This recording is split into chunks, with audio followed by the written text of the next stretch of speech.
Hey folks, welcome back to Forgotten Battles of World War II, where we uncover the wildest, most underrated stories that changed history forever. Today, we're heading into the darkest skies of the Eastern Front for one of the most insane tales of the war.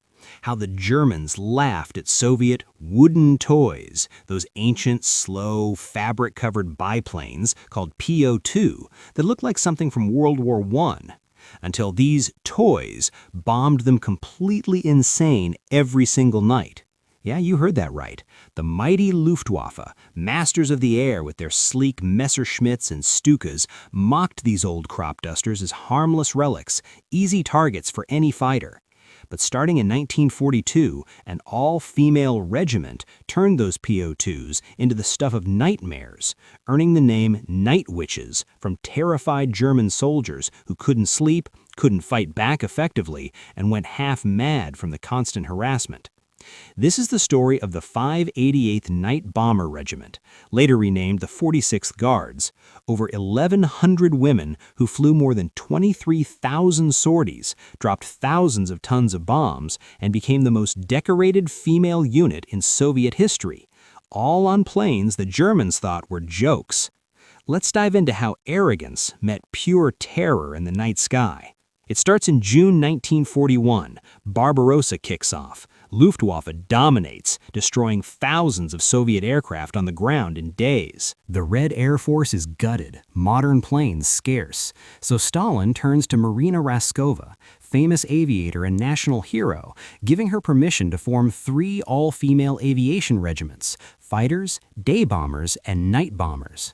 The 588th gets the oldest planes available, the Polikarpov Po-2, a 1920s biplane trainer made of wood and fabric. Open cockpits, no radio, no guns in early versions, top speed barely 90 miles per hour, couldn't carry much more than 2 bombs under wings. Men in other units laughed, girls on sewing machines. Germans called them Russian plywood or wooden toys, figuring one Bf-109 pass would shred them. Training was brutal. Women aged 17 to 25, many civilians, learned navigation by stars, night flying in freezing open cockpits, bombing from 1,000 feet without sights, taking off from rough fields. Planes had no parachutes to save weight for bombs, no armor, no heaters, just fur-lined flight suits against -30 winters. First missions in June 1942 near Don River. 8 planes, crews of 2, pilot and navigator/bombardier in tandem open seats. They flew at night to avoid fighters, approaching targets with engines idled for silence, gliding the last mile, dropping bombs, then restarting to escape. Germans at first dismissed reports, must be partisans or strays, but soon reality hit. Every night, starting around midnight, these slow biplanes appeared from nowhere, engines cut, silent as ghosts, bombs whistling down on positions, supply dumps, headquarters. No warning, no defense. Searchlights couldn't track slow, low flyers, night fighters too fast to catch them in turns, AA guns overshooting. Soldiers called the sound the sewing machine or broomstick witches, swearing women flew them because only witches could fly such crap. The psychological impact was massive. No sleep for weeks, nerves shattered, men jumping at every noise, morale crumbling faster than from heavy bombers. One German officer wrote, "We dreaded the nights more than days. Those witches came like clockwork, and you never knew where they'd hit." Crews flew up to 18 sorties per night in summer, short hops to reload, navigating by moonlight and rivers, dropping 200-300 kilogram bombs total per plane. Accuracy was incredible. Low altitude, manual release, hitting tents, artillery, even moving trains. The regiment's commander, Yevdokia Bershanskaya, led by example, flying missions herself, keeping discipline iron tight. Women modified planes, added rear machine guns, muffled exhausts for stealth, painted black for night camo. They invented tactics, approach in pairs, one idling engine to draw fire while the other bombed, then switch. Losses were high early, fighters or flak caught some, but maneuverability saved many. The Pa-2 could turn inside any German plane, stall speeds so low they hovered almost. Germans tried everything: night fighters with searchlights, AA barrages, even patrols, but witches adapted, flying lower, through valleys, in bad weather others avoided. By 1943, regiment renamed Guards for heroism, moving with the front, terrorizing from Crimea to Berlin. Over 30 Hero of the Soviet Union awards, thousands of missions, bombs dropped equaling heavy units. Crews suffered terribly: frostbite, exhaustion, open cockpits in rain or snow, no oxygen at altitude, crashes on rough fields. Many flew pregnant or injured, refusing ground duty. The wooden toys proved unbreakable because pilots were. So how did these toys break an army's spirit? Stick around for Chapter 2, where we dive into the bloodiest nights over Stalingrad and Kuban, famous crew stories like Nadezhda Popolma's 18-sortie night, and how Germans went from laughter to pure fear. The real nightmare for Germans began in summer 1942 over the Southern Front and Stalingrad approaches, where the night witches entered their deadliest phase. By then, the regiment had 40 crews, flying from makeshift fields near the front, often relocating nightly to avoid bombing. Planes were overloaded, 4 or 6 bombs instead of 2, navigation by compass and watch, no radios, meaning hand signals or flares for formation. Missions started at dusk, crews briefing on maps by lantern, taking off in darkness from bumpy strips, engines coughing to life in cold. The flight to target, 30 to 60 minutes low over enemy lines, hugging terrain to avoid radar or spotlights, wind blasting open cockpits, frost forming on goggles, pilots navigating by rivers or roads visible in moonlight. Approaching target, the trick: throttle back to idle at 3,000 feet, glide silently the last kilometers, wind whistling through wires the only sound. Germans called it the whisper of death.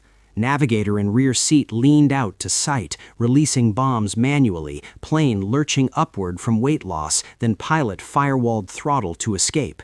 Rear gunner, added later, scanned with Schuss machine gun for night fighters.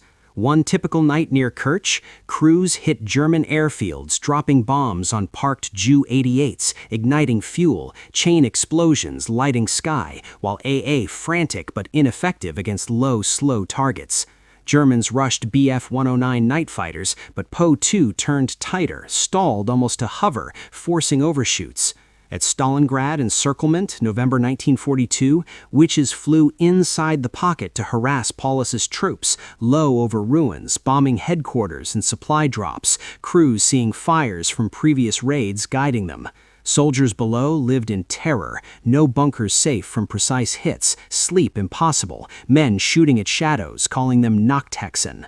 One crew, Lilia Litviak, wasn't witch, but similar spirit, but witches like Rufina Gasheva or Natalia Mechlin flew hundreds missions, returning with planes riddled or on fire, landing by feel and blackouts. The Kuban bridgehead, spring 1943, was peak hell, dense AA, night fighters with radar, yet witches penetrated nightly, bombing bridges and barges, disrupting German supply across strait. Crews flew 10 to 15 sorties, short hops, reloading under fire, exhaustion so bad some hallucinated. Famous night, Nadezhda Popova in June 1942 flies 18 sorties in one night, over 600 miles, bombed multiple targets, returned with plane shot up but intact, decorated Hero of Soviet Union. Women modified tactics, fly in threes, 2 decoys idling engines drawing fire, 3rd bombing silent. Germans tried traps, fake airfields with lights, but witches too smart, checking for activity first. Losses mounted, flak improved, fighters adapted, but regiment never stopped, replacing planes from training stocks, crews from new graduates. The psychological warfare was genius. No heavy damage compared to 4 engines, but constant harassment wore Germans down, mistakes from fatigue, morale collapse. Soldiers wrote home about Russian witches on broomsticks, refusing night duty, some cracking mentally. By 1944, advancing to Germany, witches bombed Berlin's suburbs, dropping propaganda leaflets, "We are the night witches, sleep well." Crews suffered immensely. Open cockpits in rain soaked them. Winter frostbite lost fingers. Crashes on bad fields killed many. No parachutes meant write it down. Yet they flew, motivated by revenge for lost homes, proving women could fight as fierce as men. The wooden toys became legend because pilots made them immortal. So, how did Germans finally try to stop the witches? Stay for Chapter 3, where we cover the deadliest periods over Crimea and Belarus, famous aces hunting them, survival miracles, and the night a witch crew bombed Hitler's HQ.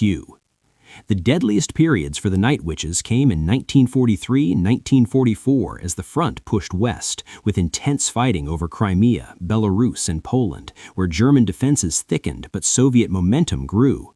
In spring 1943 Kuban, witches flew from muddy Caucasian fields, targets dense German lines across Taman Peninsula, missions through heaviest AA yet, batteries dedicated to low, slow flyers, skies lit with tracers. Crews flew lower, 500 feet or less, skimming waves or treetops, wind blast brutal, salt or leaves in faces, but silence key. One night, Irina Sabrova and navigator bomb barge convoy, hits igniting fuel, chain explosions, but return fire shreds plane. They land on one wing, crew survives. Germans deployed night fighters like Bf-110 with radar, scoring kills, but witches countered with weather flights others canceled through storms or fog, engines icing but pushing on. Belarus, summer 1944, Operation Bagration. Witches support massive offensive, bombing rail junctions and bridges to cut German retreat, flying from advanced strips, reloading under artillery fire. Crews saw burning cities below, revenge fueling them. Losses peaked here, improved German night defense, but witches adapted, flying in larger groups or with fighter escort when possible. Famous hunt, German ace with upward guns tries Schräge Musik on PO2s, scoring some, but most witches evaded with stalls or dives too slow for pursuers. Survival miracles abounded. One crew returns with tail shot away, fabric wings hold like lace, landing on belly in field. Another, after bombing Hitler's Wolfslair area, not direct hit but near, chased by fighters, hides in clouds, returns with plane on fire but crew safe. The women became legends. Marina Raskova died early in crash, but spirit lived. Bershanskaya led till end. Crews flew till exhaustion, some 1,000+ sorties each, decorated en masse. Germans respected/feared them. Propaganda downplayed, but soldiers knew truth, some refusing night watch from trauma. By Poland 1944, witches bombed German cities, crews seeing Reich in flames, leaflets dropped, "We came for revenge." Final missions over Berlin, April 1945. Last bombs on the Reichstag area, symbolic end. The PO2's weaknesses became strengths. Slow speed made tracking hard, wood fabric repaired easy in field with glue and canvas, no metal for radar detection early. Engines reliable and cold, short takeoff from tiny strips near front. Women excelled at precision low flying, men avoided as suicidal. The wooden toys dropped over 3,000 tons bombs, destroyed hundreds vehicles, bridges, caused thousands casualties. But real damage psychological, German frontline troops broken by sleepless terror. Post-war, regiment disbanded. Women returned to civilian life, many forgotten till 1990's recognition. The toys proved technology secondary to skill, courage, terror tactics.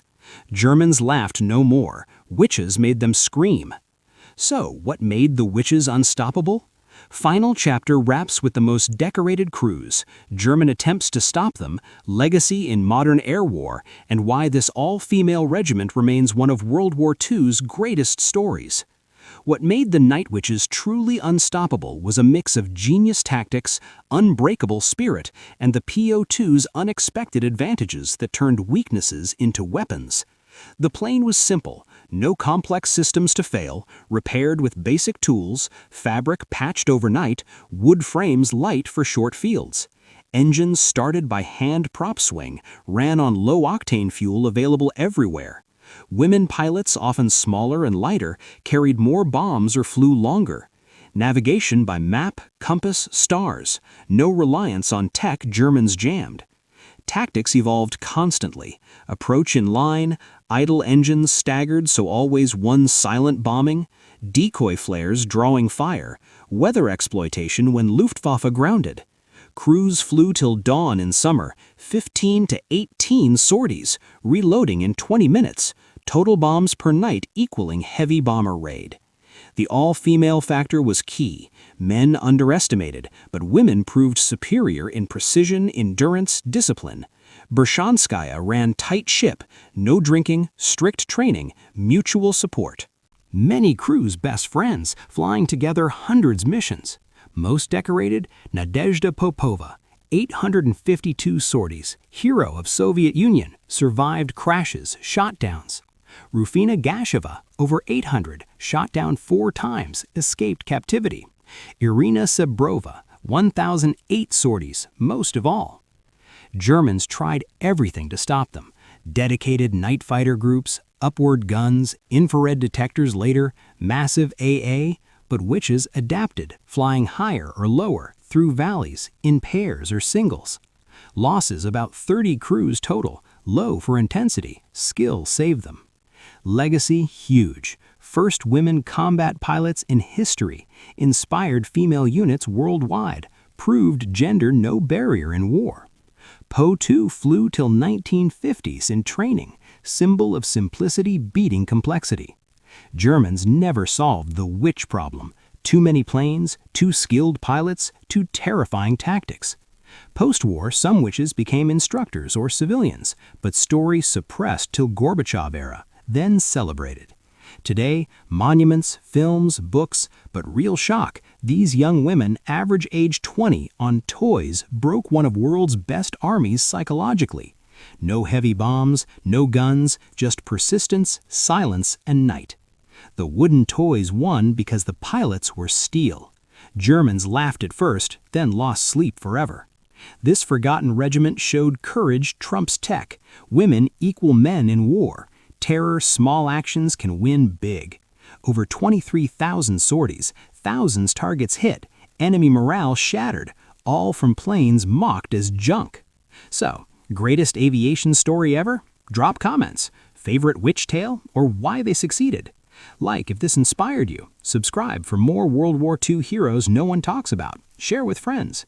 Thanks for flying with the Night Witches on Forgotten Battles of WWII. Next time, another joke that won the war. Peace out.